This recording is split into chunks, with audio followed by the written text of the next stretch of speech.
নোয়াখালীতে আবারও দেখা দিয়েছে জলাবদ্ধতা। টানা বর্ষণে দুর্ভোগে পড়েছেন সাধারণ মানুষ।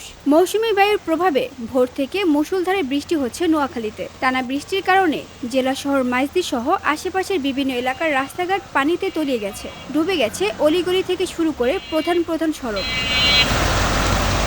গতকাল মঙ্গলবার সকাল ৯টা পর্যন্ত ২৪ ঘন্টায় রেকর্ড করা হয়েছে ১২৬ মিলিমিটার বৃষ্টিপাত। আবহাওয়াবিদদের পূর্বাভাস অনুযায়ী মৌসুমী বায়ুর সক্রিয়তা বজায় থাকায় সামনে আরও ভারী বর্ষণের সম্ভাবনা রয়েছে। এ অবস্থায় নদী বন্দরগুলোকে ১ নম্বর এবং সমুদ্র বন্দরগুলোকে ৩ নম্বর স্থানীয় সতর্ক সংকেত দেখাতে বলা হয়েছে।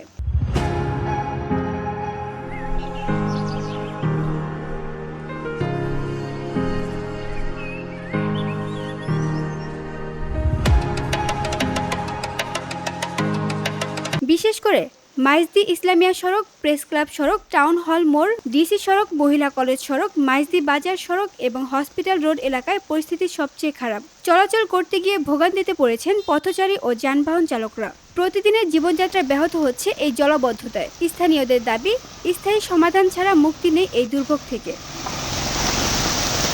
VOD Bangla news desk.